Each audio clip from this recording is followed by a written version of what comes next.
Alam mo, Michelle, lahat ng napopromote dito dumadaan sa akin. At sasabihin ko sa'yo na wala pang nakakatanggi sa akin. Kaya, alam ko na pagbibigyan mo ko kapalit ng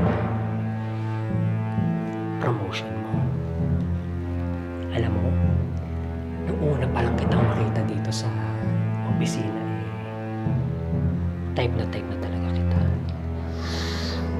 Maliban sa maganda ka na, sexy ka pa.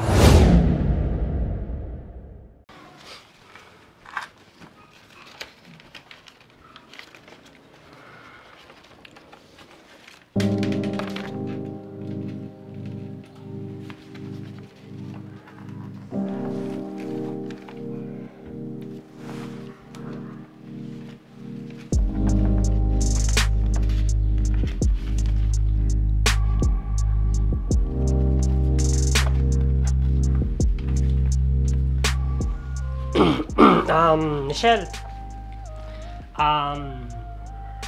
pumasok ka sa opisina ko, ha? Regarding to sa promotion mo. Sige po, boss. Sige.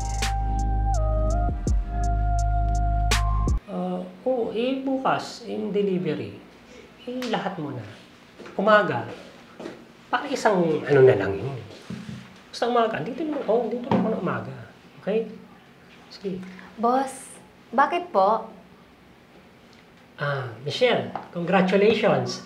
Nakita ko yung for approval na promotion mo. Naku, maraming salamat po, Boss Leo. Grabe nga po nung nalaman ko about sa promotion ko, talagang masayang-masaya ako. Malaking tulong po yun para sa akin. Alam mo rin ba na umiikot na sa board ang evaluation mo?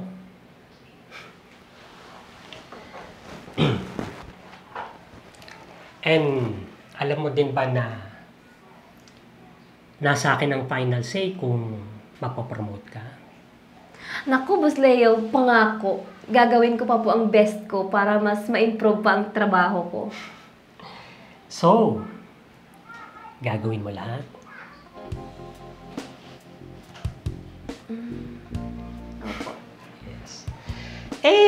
Paano kung may request ako sa'yo? Ano pong request, boss? Hindi na ako magpapaligoy-ligoy pa, Michelle. Total, matanda na naman tayo at matured ng pag-iisip. Alam mo naman dito sa mundo na hindi mo basta-basta makukuha yung gusto mo kung walang kapalit, di ba? Po? Sa nga pala, may asawa ka na ba o boyfriend? Wala pa po, boss. Good! Hindi ko na pahabain to. Alam mo, Michelle, type kita eh. Boss, huwag naman po kayo ganyan. Promotion mo o isang gabi nakasama ako. Nabigla ka ba? Pag-isipan mo. Sayang din yung promotion mo. Pero, di pa naman ngayon kasi may meeting ako eh. Pero kaya, sige na. Bumalik ka na sa desk mo. Basta, sabihin mo lang kapag ready ka na sa promotion mo. Ha?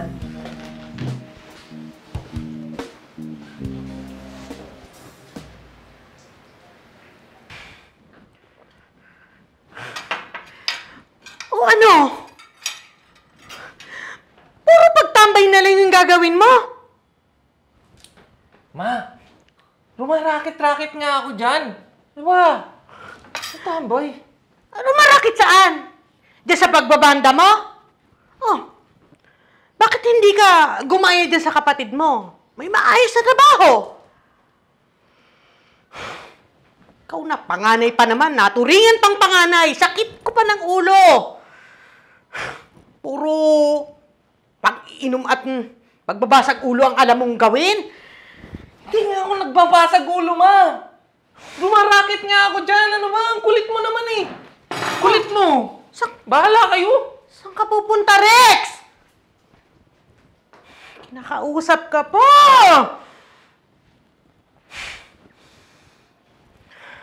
Oh, anak, Michelle, kumain ka na ba?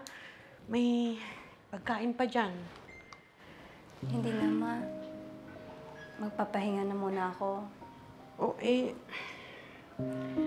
basta nagutom ka ha, may pagkain pa. Ha?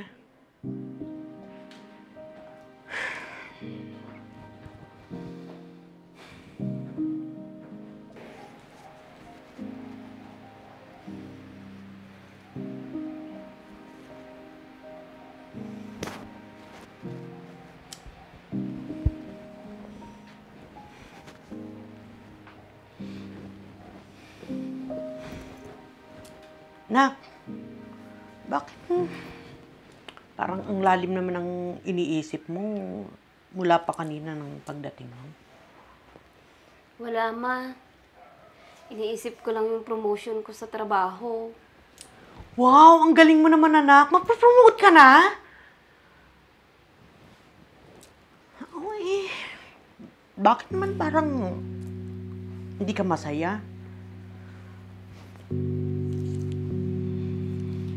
Ma, hindi pa naman ako mapopromote. For approval pa yun. Ganun ba? Di, anak, galingan mo pa sa trabaho mo para makita nila na magaling ka talaga. Para ma-approve na yan. Saka, ibigay mo kung ano yung hinihingi nila para ma-promote ka na. Huwag kang mag-alinlangang gawin lahat para sa promotion mo. Ma. Yung sa akin naman i-advise lang. Congrats, anak. Proud sa'yo si Mama.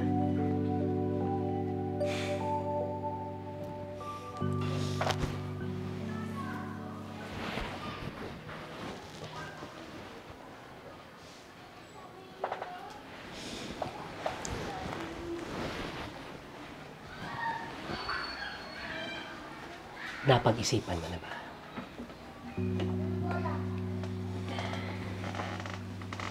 Basta kapag ready ka na, pumasok ka lang sa opisina ko. Anytime today.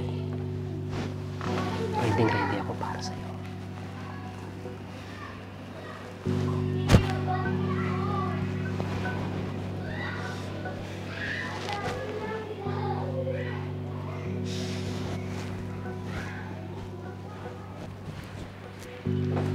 Michelle! Mukhang nakapag-isip-isip ka na. Sabi ko na nga ba pagbibigyan mo yung request ko.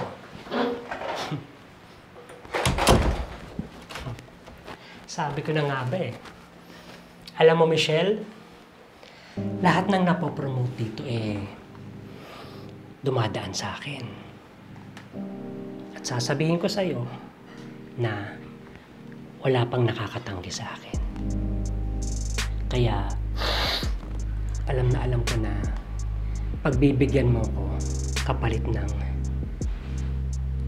promotion mo.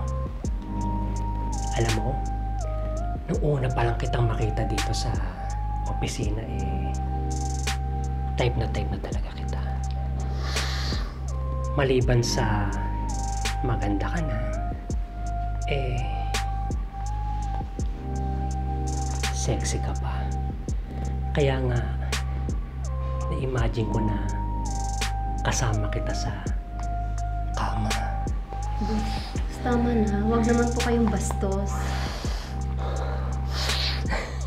Oops. Sorry. Na-excite lang kasi ako sa mangyayari sa atin. Sige na, simulan na natin to. Dito na lang muna tayo. Nilako na naman yung pinto. Nagpunta po ako dito para magpasa ng resignation letter ko. Pumayag, Magre-resign na lang ako kaysa babuyin ang sarili ko. pumayag ka na ah. Diba? Hindi na akong pahirapan. Hindi ko kayang babuyin ang sarili ko para sa promotion lang. Ituloy na natin to. Nandito na tayo eh!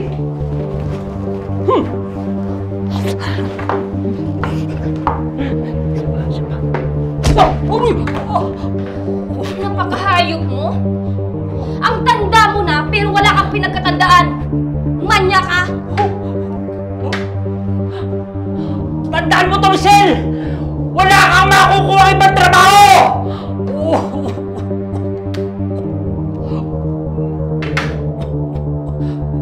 Anong ginawa sa'yo? Muntik niyo pa akong gasain.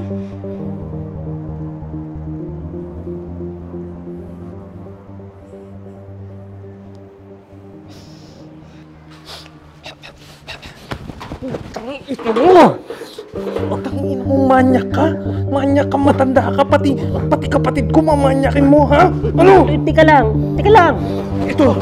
Itong kamao ko romansay mo!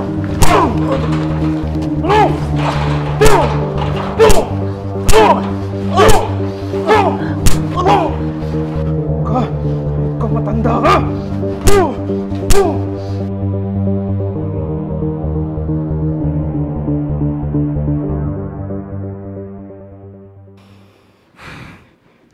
Anak, sorry. Mali ako sa naging advice ko sa'yo kagabi.